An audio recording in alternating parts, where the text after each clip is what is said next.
నిర్మల్ జిల్లా బైంసాలో బకాయిలు వసూలు చేయడానికి వెళ్లిన విద్యుత్ సిబ్బందిపై దాడి చేశారు. కుంట ఏరియాకు చెందిన మోబిన్ అనే వ్యక్తి. విద్యుత్ అధికారులు మాట్లాడుతూ కరెంటు బిల్లు 25,000 బకాయిలు ఉండడంతో వసూలు చేయడానికి వెళ్లిన జూనియర్ లైన్మెన్ సుధాకర్ పై కర్రతో మోబిన్ దాడి చేశారని, బైంసా టౌన్ లో మోబిన్ పై ఫిర్యాదు చేశామని తెలిపారు. దాడి చేసిన వ్యక్తిపై కఠిన చర్యలు తీసుకోవాలని కోరారు.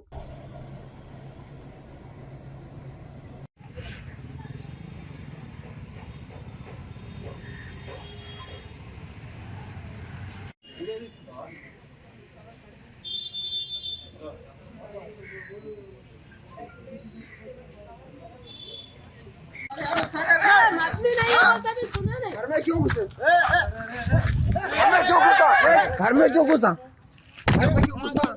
में क्यों घुसा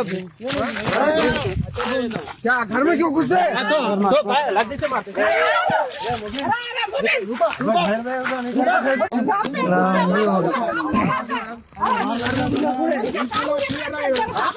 घर में क्यों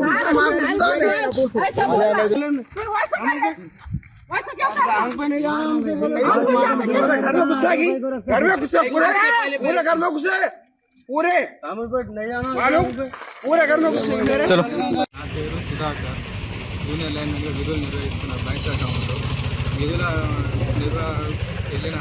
చేయడానికి వెళ్ళినప్పుడు అక్కడ అతన్ని 25,000 కరెంటు బిల్లు ఉంది. గత సంవత్సరం నుంచి చెల్లించడం లేదు. సరే మరి అతనికి పోయి అడిగితే కడతాము అని అన్నారు. అన్న తర్వాత అక్కడ కొన్ని విద్యుత్ చౌరానికి పాల్పడిండు. దాన్ని తీసేసిన తర్వాత మేము అక్కడ నుంచి వాళ్ళ ఇంటి నుంచి బయటకు వచ్చిన తర్వాత అతను భౌతికంగా కర్రతోని నా మీద అటాక్ చేయడానికి వచ్చిండు. దాని స్థితిలో కొద్దిగా తప్పిపోయింది, లేకపోతే ఏ పరిస్థితిలో ఉండేవాళ్ళో తెలియదు ప్రజెంట్. అందుకని ఇలాంటి జరగకుండా మళ్ళీ మాకు ప్రొటెక్షన్ కోసం పోలీసు వాళ్ళను ఆశ్రయించడానికి ఇక్కడికి కంప్లైంట్ ఇవ్వడానికి వచ్చాను. నేను చాట్ల మోహన్ కుమార్, బైంసా టౌన్. ఎలక్ట్రిసిటీ డిపార్ట్మెంట్లో రెగ్యులర్గా డీ లిస్టు మేము ఎవరైతే అరియర్స్ ఉంటారో వాళ్ళకి కలెక్ట్ చేస్తూ ఉంటాము. అదేవిధంగా ఈరోజు మేము మార్నింగ్ ఫిల్టర్ బెడ్ ఏరియాలో డీ లిస్ట్ అమౌంట్ కలెక్ట్ చేయడానికి మా స్టాఫ్ అందరూ అక్కడికి వెళ్తే 1 సంవత్సర కాలం నుంచి బిల్లు చెల్లించలేదు మోదీన్ అనే వ్యక్తి. ఆ వ్యక్తి ఇంటికి వెళ్ళి డ్యూ గురించి అడిగితే ఆ వ్యక్తి దారుణంగా మా స్టాఫ్ పైన అటాక్ చేశారు.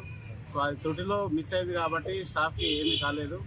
కానీ వాళ్ళు అలా అటాక్ చేయడం వల్ల మేము ఈ ఎఫ్బిటి ఏరియాలో డ్యూటీ చేయలేకపోతున్నాము. ఏం జరిగిందో ఇప్పుడు మా జేఎల్ఎం మీకు కరెక్ట్గా ఎక్స్ప్లెయిన్ చేస్తారు. ఇలాంటి సంఘటనలు బైంసాలోనే ఇప్పుడే కాదు, గత సంవత్సర కాలం నుంచి 10 సార్లు రిపీట్ అయింది. ఇది మళ్ళీ ఇలాగే రిపీట్ అవుతుంది. మేము చివరకు పోలీస్ స్టేషన్ని ఆశ్రయించినాము, కానీ ఇదే రిపీట్ అవుతుందని మాకు గట్టి నమ్మకం కలిగింది. సో ఇదే విధంగా బైంసాలో మా కరెంటు ఉద్యోగుల మీద ఇలానే దాడులు కొనసాగిస్తే మాత్రం మేము ఇలాంటి ఏరియాలలో డ్యూటీ చేయలేము. మేము సప్లై కూడా వాళ్ళకు కరెక్ట్గా ప్రొవైడ్ చేయలేము. Thank you.